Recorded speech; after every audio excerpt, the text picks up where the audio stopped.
Nah, kura-kura ini termasuk kura-kura paling besar se Asia. Wow.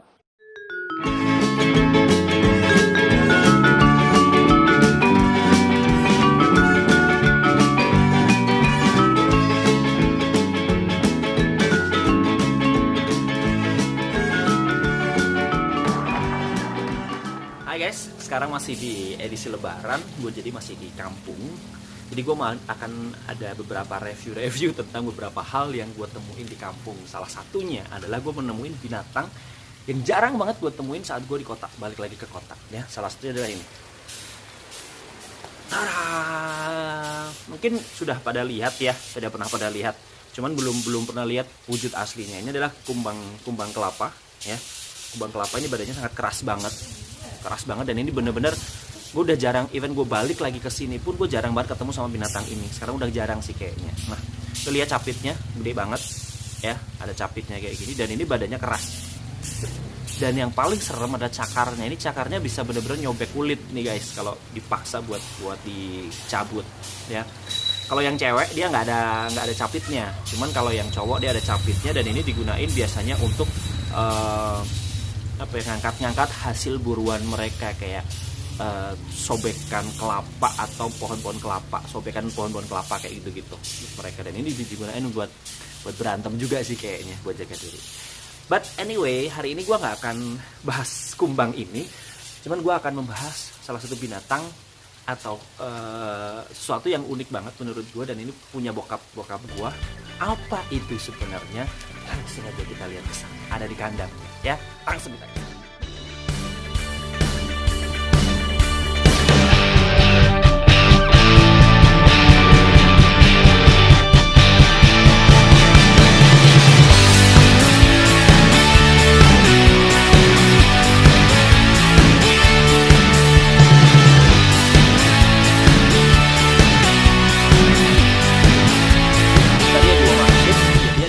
Di sini tadi adalah kura-kura. Ternyata bokap gua itu punya 2 kura-kura yang menurut gua langka sih. Why langka? Kenapa? Kura-kura ini sekarang sudah dilindungi, jadi memang perburuannya udah nggak boleh. Cuman bokap gua punya ini sebelum aturan perundang-undangan itu berlaku. Jadi kita masih boleh nih pelihara ini. Cuman sekarang perburuan di luar sana itu udah nggak boleh. Nah, gua kan nunjukin ke lo. Yes, ini dia. Tara, ini gede banget ya, hampir segede kepala aku. Ini adalah jenis kura-kura emis. Kura-kura emis, ini kura-kura asli Indonesia, di mana dia bisa ditemukan banyak itu di Kepulauan Sumatera dan Pulau Kalimantan. Ya, dia biasanya tinggal di dataran tinggi. Ini murni pure adalah dia kura-kura darat. Kenapa dia disebut sebagai kura-kura darat? Karena di selaput di kakinya itu tidak ada selaput renangnya. Jadi benar-benar ini cuman cakar, hanya cakarnya aja yang ada di sini guys. So ini benar-benar kura-kura darat dan kakinya ini sangat kuat karena di alam aslinya dia itu tinggal di daerah-daerah pegunungan, di perbukitan sampai di ketinggian 1000 kaki di atas permukaan laut. So menurut aku kalau dia tinggal di daerah perbukitan, kaki itu sangat kuat untuk dia bisa naik atau dia bisa merangkak ke atas. Nah, kura-kura ini termasuk kura-kura paling besar se Asia ya, karena ukurannya itu bisa mencapai 50 cm sampai 80 cm. Jadi bisa gede banget, hampir 1 meter. Dia terbesar se Asia Tenggara. Plus lagi yang menariknya adalah beratnya itu bisa 20 sampai 40 kg. So wow, itu gede banget ya. Cuman kalau yang ini dia umurnya masih muda, dia masih muda. Jadi memang beratnya masih kisaran sekitar 3 sampai 4 kilo lah yang ini. Gua nggak tahu pasti sih umurnya dia berapa, cuma dia masih muda banget.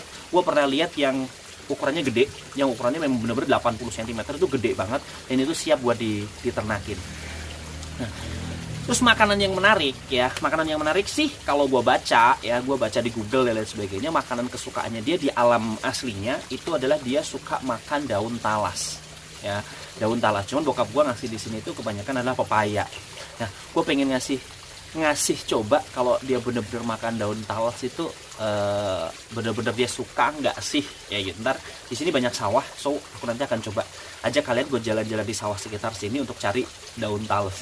Ya mungkin buat teman-teman yang nggak pernah jalan-jalan ke sawah ya, mungkin pengalaman tersendiri bisa ngikutin gua ntar. Nah, gua akan juga coba banyak gua cari tahu akhirnya tadi tentang beberapa fakta tentang kura-kura emis ini. Menariknya, kura-kura itu biasanya teman-teman, nah ini gua angkat yang satu lagi ya, ini yang cewek ya, gua angkat satu lagi. Kura-kura itu biasanya di punggungnya ini ada balok-baloknya ini. Balok-baloknya ini rata-rata jumlahnya adalah 13 balok. Rata-rata. Tapi ada juga yang mungkin 12, 14 atau 15, tapi itu mostly jarang banget, dan biasanya kalau nemu yang 14 atau 15 itu akan dihargai mahal. Kayak gitu, karena itu tergolong sebagai keunikan atau langka. Kayak gitu, guys. Nah, seru juga sih ternyata pelihara kura-kura kayak gini ya, karena kemarin bokap gue juga punya kura-kura air, cuman mati karena kepanasan. Jadi bener-bener ternyata kura-kura itu harus teduh kayak gitu. Nah, kalau kura-kura jenis emis ini memang sebenarnya lingkupnya dia harusnya di pegunungan atau di perbukitan. Seperti yang gue jelasin tadi, cakarnya ini sangat kuat banget.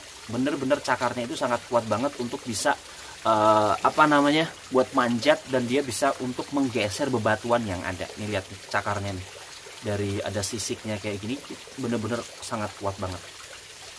Nah, terus yang membedakan lagi antara cewek dan cowoknya ya, yang membedakan antara cewek dan cowoknya dari kura-kura itu biasanya dilihat dari bentuk cangkang bawahnya. Gue lupa ternyata nama atas sama nama bawahnya itu ada namanya sendiri-sendiri ya. Jadi cangkang bawahnya itu kalau kura-kura, kalau jenis ini seperti ini, kalau yang cowok itu di sininya itu masuk ke dalam ya, masuk ke dalam. Fungsinya untuk apa? Katanya sih kalau gue baca, untuk kawin mereka bisa pas di atas punggung si cewek. Ya gue nggak tahu juga ya, cuman masuk akal sih. Jadi cangkang bawahnya itu agak masuk ke dalam, ini cangkang ceweknya, ini masuk cangkang cowoknya, dia nutup kayak begini, kayak gitu. Seru juga.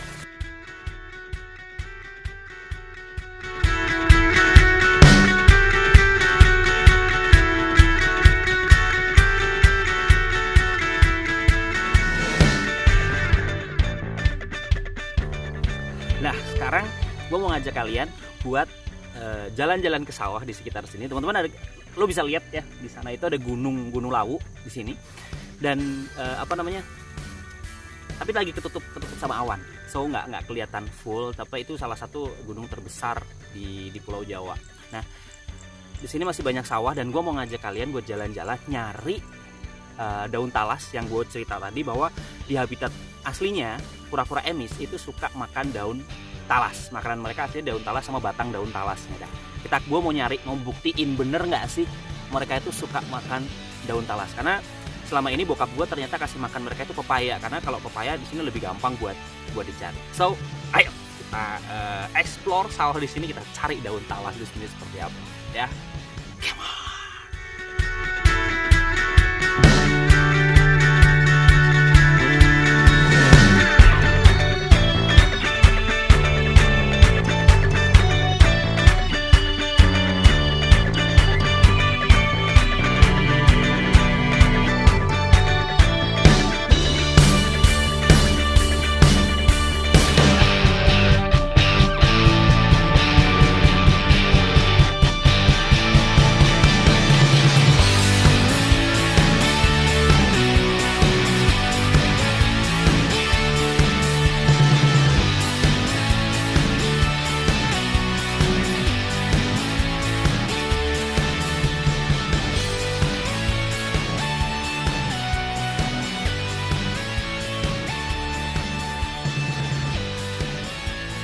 Sekarang gue akan coba buat ngambilin daun talasnya dari sini ya.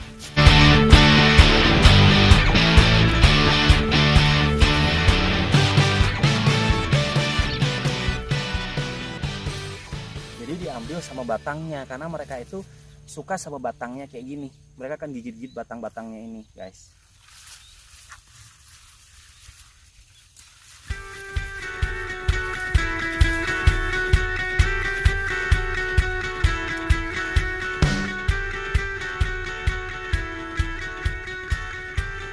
Dan gua sekarang udah dapet daun talasnya.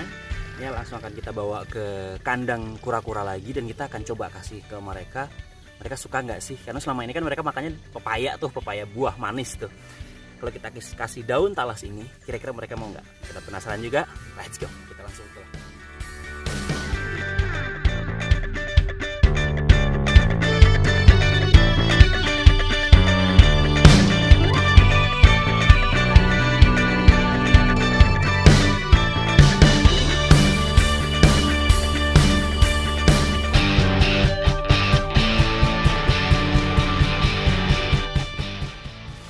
Ya, sekarang gue udah di kandangnya mereka. Kita coba kira-kira kalau mereka dikasih daun talas, mereka bakalan mau makan apa enggak ya. Mereka lagi main-main tuh, biasanya mereka suka main-main itu kayak tumpuk-tumpukan gitu, manjat-manjat di atasnya kayak gitu. Ya kayak yang itu. Sekarang kita coba kasih makan daun talas, mereka mau makan atau enggak ya. Cek it out.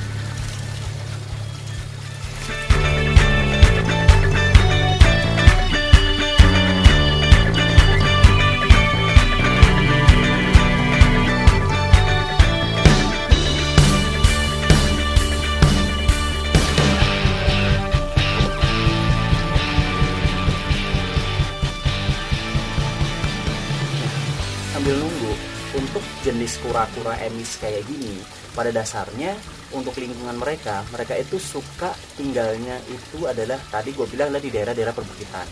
Dan mereka juga suka yang namanya berkubang di lumpur. Jadi saat udaranya mulai terlalu panas, mereka akan mencari kubangan dan mereka akan berlumpur di situ untuk menjaga kelembapan cangkang mereka dan juga untuk menjaga kelembapan kulit mereka. Karena kulit yang ada di dalam cangkang itu kan nggak keras kayak cangkangnya kan. Jadi kayak kalau kita kayak butuh Vaseline gitu kali ya, atau Citra gitu kali.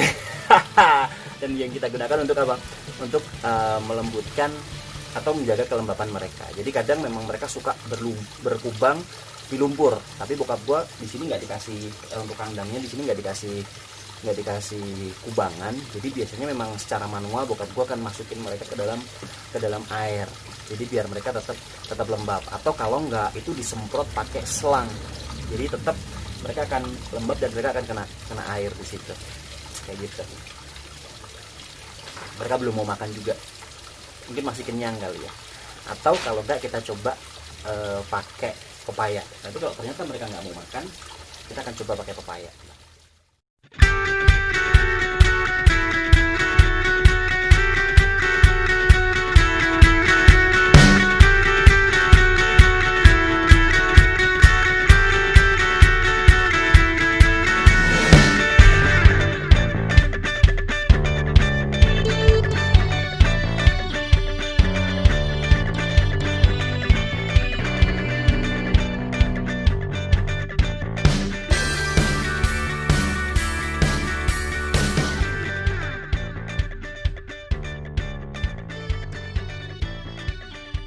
Sekarang coba kita kasih pepaya ya.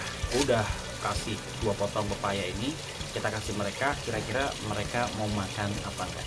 Ya kira-kira lebih suka mana? Antara daun talasnya atau pepaya. Kalau menurut gua sih pasti lebih suka pepayanya ya, karena mereka terbiasa makan pepaya dan kayaknya pepaya juga lebih manis gitu loh. Cuman kita nggak tahu, kita coba cek mereka lebih suka yang mana.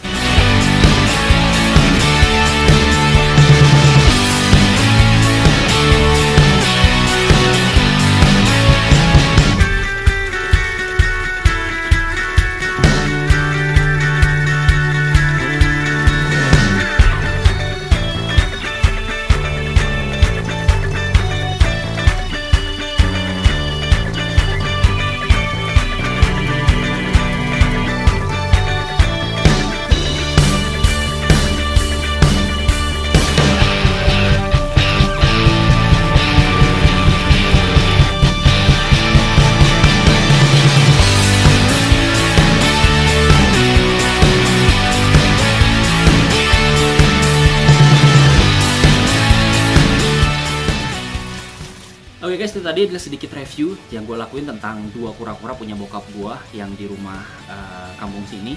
Dan sedikit gue refresh lagi, itu kura-kura jenis emis dan dia berasal dari Pulau Sumatera dan Pulau Kalimantan ya. Dan dia bisa mencapai panjang itu sekitar 80 cm dan berat badan sampai 40 kg Nah itu menarik banget, dan itu termasuk jenis kura-kura paling besar di Asia. Dan gue excited banget, ternyata bokap gue punya itu. Kita mau nunggu dulu kira-kira itu bisa gede nggak sih, gede nanti ya bakalan kayak apa.